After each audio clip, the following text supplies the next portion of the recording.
Hello friends, हम जो last video है उसमें सेबी एक्ट को पढ़ रहे थे। सेबी एक्ट में हमने सेक्शन नंबर 11 के ए तक पढ़ लिया था। अब आज की जो वीडियो होगी वो ये होगी कि जो सेक्शन 11 ए है जो कि डील करता है कलेक्टिव इन्वेस्टमेंट स्कीम, ये क्या होती है और कैसे कलेक्टिव इन्वेस्टमेंट स्कीम के अंदर कौन कौन सी इन्वेस्टमेंट स्कीम्स आती हैं, तो इसको हम आज जानेंगे। तो स्टार्ट करते हैं इस वीडियो को। तो जो सेक्शन नंबर 11 ए है, 11 डबल ए में बताया गया है collective investment scheme. Collective investment scheme एक ऐसी स्कीम है, कोई भी स्कीम या फिर अरेंजमेंट जो कि सेटिस्फाइज करता है कौन सी कंडीशंस को, क्लॉज 2 और क्लॉज 2A की कंडीशंस को। तो क्लॉज 2 और क्लॉज 2A अभी हम पढ़ेंगे। तो जो स्कीम्स क्लॉज 2 या फिर क्लॉज 2A में आती हैं वो कलेक्टिव इन्वेस्टमेंट स्कीम कहलाती हैं।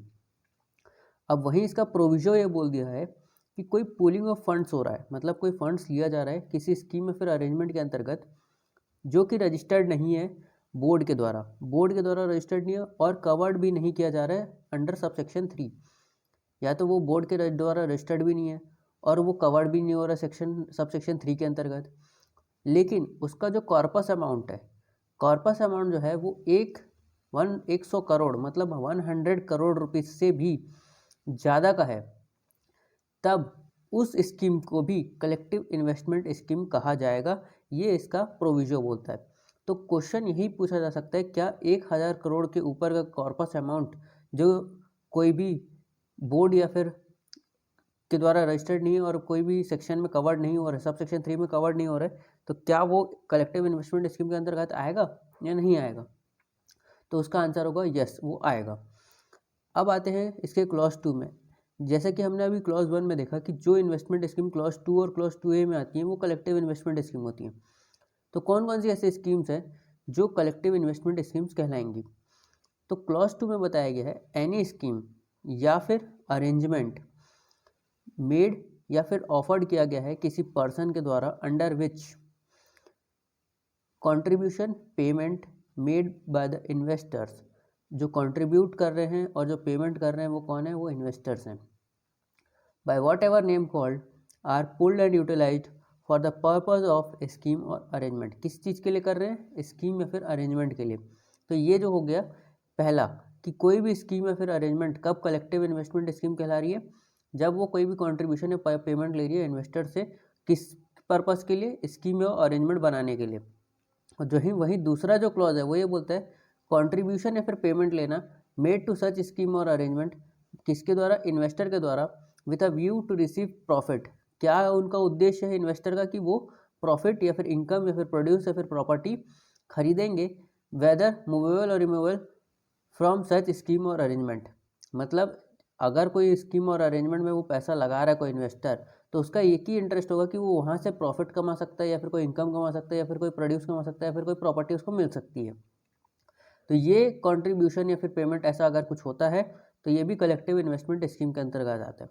मतलब सिंपल लैंग्वेज में देखा जाए, जब एक या एक से ज़्यादा लोग सब मिल के कोई एक जगह पैसा इन्वेस्ट कर रहे हैं तो अब वो एक कलेक्टिव इन्वेस्टमेंट स्कीम बन रही है।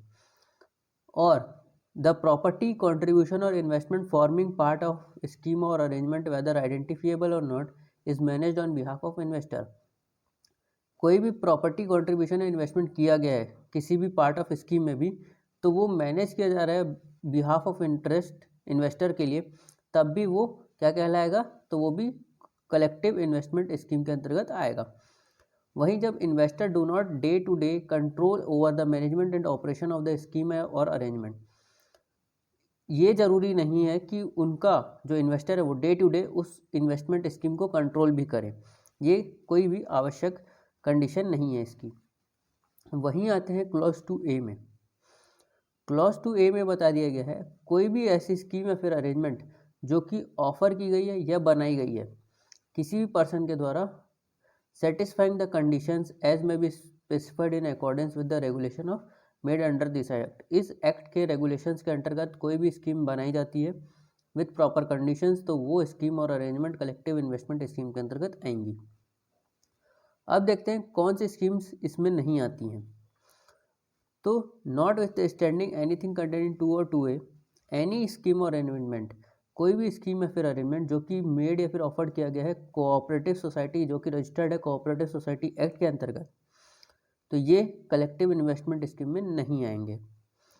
उसके बाद बता दिया गया है कोई भी डिपॉजिट जो कि एक्सेप्ट किया गया है non banking financial companies as defined under clause F of section 45I of Reserve Bank of India Act के अंतर्गत अगर कोई डिपॉजिट लिया जा रहा है नॉन बैंकिंग फाइनेंशियल कंपनीज के द्वारा तो वो भी कलेक्टिव इन्वेस्टमेंट स्कीम नहीं है। कोई भी कॉन्ट्रैक्ट ऑफ इंश्योरेंस जो कि इंश्योरेंस एक्ट के अंतर्गत कवर्ड है वो भी कलेक्टिव इन्वेस्टमेंट स्कीम नहीं है।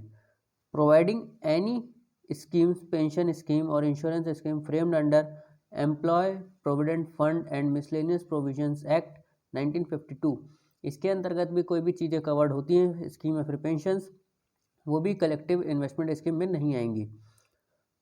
कोई भी डिपॉजिट जो कि 58A में कंपनीज एक्ट के अंतर्गत किया गया है वो भी कलेक्टिव इन्वेस्टमेंट स्कीम नहीं है।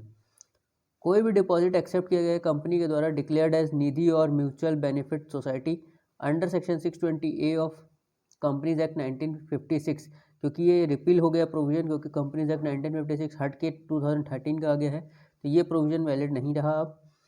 Falling with in the meaning of chit business, कोई भी चिट बिजनेस के अंदर है जो कि clause D of section 2 of chit fund act 1982 के अंतर्गत आ रहा है तो वो भी कलेक्टिव इन्वेस्टमेंट स्कीम नहीं होगा। कोई भी कंट्रीब्यूशन किया जाता है किसी भी नेचर या फिर सब्सक्रिप्शन का म्यूचुअल फंड के लिए, ऐसा कोई भी कंट्रीब्यूशन जो कि made are in the nature of subscription to a mutual fund में किया जाने वाला पैसा भी कलेक्टिव इन्वेस्टमेंट स्कीम नहीं है। तो ये क्वेश्चन आपको पूछा जा सकता है कि कौन सी चीज़ें कलेक्टिव इन्वेस्टमेंट स्कीम में नहीं आती है, तो बहुत सारे ऑप्शंस दे दिए जाएंगे, तो आपको ये क्लॉजेस को आपको याद रखना होगा। तो ये सारे थे जो कि कलेक्टिव इन्वेस्टमेंट स्कीम के अंतर्गत आते थे और कुछ नहीं आते थे। अब आते हैं हम सेक्शन नंबर 11B में जो कि डील करता है पावर टू इशू डायरेक्शन। अब कहीं ना कहीं बोर्ड के पास ये पावर होगा कि वो इशू कर सकता है कोई भी डायरेक्शंस को, किस पर्पस से या फिर जब वो नेसेसरी समझे वही ऐसा कर सकता है। तो कौन कौन सी चीज़ों पे वो डायरेक्शन इशू करेगा? बोर्ड को अगर ऐसा लगता है कि इंटरेस्ट ऑफ इन्वेस्टर या फिर orderly development of securities markets के इम्पॉर्टेंट है, मतलब डेवलपमेंट ऑफ सिक्योरिटी मार्केट मतलब जो मनी मार्केट बोला जाता है जिसको शेयर मार्केट बोला जाता है, उसके डेवलपमेंट के लिए कोई चीज़ इंपॉर्टेंट है या फिर कोई इन्वेस्टर के इंटरेस्ट के लिए कोई चीज़ इंपॉर्टेंट है या फिर प्रिवेंट करना है कोई अफेयर ऑफ इंटरमीडियरी और अदर पर्सन जो कि रिफर्ड किया गया सेक्शन 12 के अंतर्गत, किसी इंटरमीडियरी या फिर पर्सनस को प्रिवेंट करना है कोई अफेयर से जो कि सेक्शन 12 में मेंशन्ड है, उसके कंडक्ट जो कि डेट्रीमेंटल है इंटरेस्ट ऑफ इन्वेस्टर या फिर सिक्योरिटी मार्केट को लेकर, क्योंकि वो जो पर्सन है उसका जो इफेक्ट है उस मार्केट पे वो डेट्रीमेंटल पड़ रहा है, मतलब कहीं ना कहीं वो अपने पावर्स का गलत यूज़ कर रहा है या फिर सिक्योरिटीज़ मार्केट को हार्म पहुंचेगा ऐसे एक्ट से, तब या फिर secure the proper management of such intermediary और पर्सन, कोई प्रॉपर मैनेजमेंट को सिक्योर करने के लिए तब जो बोर्ड होगा वो इशू करेगा डायरेक्शंस टू एनी पर्सन या फिर क्लास ऑफ पर्सन जो कि मेंशन किए गए हैं सेक्शन 12 के अंतर्गत और जो कि एसोसिएटेड हैं सिक्योरिटीज मार्केट से, मतलब जो शेयर मार्केट से एसोसिएटेड है, to any company in respect of matters specified under 11A as may be appropriate in the interest of investor in the securities and the securities market, मतलब वो कहीं ना कहीं इशू कर सकता है डायरेक्शन किसी पर्सन को भी, साथ ही साथ किसी कंपनी को भी और किसी क्लास ऑफ पर्सनस को भी। सिंपल है कि बोर्ड कहीं ना कहीं इन्वेस्टर के हक को और हित को बचाए रखना चाहता है, तो उसके लिए वो प्रॉपर कदम उठाएगा क्योंकि वो एक रेगुलेटरी बॉडी है, सेबी एक रेगुलेटरी बॉडी है, तो इसको ये पावर होगा कि ये टाइम टाइम पे सही कदम उठाते जाए जिससे इन्वेस्टर का हक बचा रहे। जैसे अभी एक लेटेस्ट न्यूज़ निकल के आ रही है कि पहले क्या होता था, जब भी एक सेटलमेंट पीरियड होता था, सेटलमेंट पीरियड मतलब आपने शेयर खरीदा तो वो आपके अकाउंट में T+2 डेज के अंतर्गत सेटल होता था। T मतलब जिस दिन आपने ट्रेड किया है और +2 डेज, तो ये जो था ये कंसेप्ट पहले से था।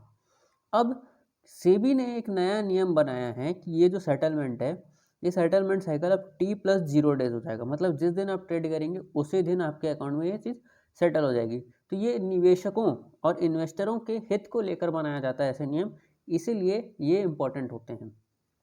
तो सेबी एक रेगुलेटरी बॉडी होते हुए इसको सेक्शन 11B में पावर दिया गया कि आप इशू कर सकते हो डायरेक्शंस को।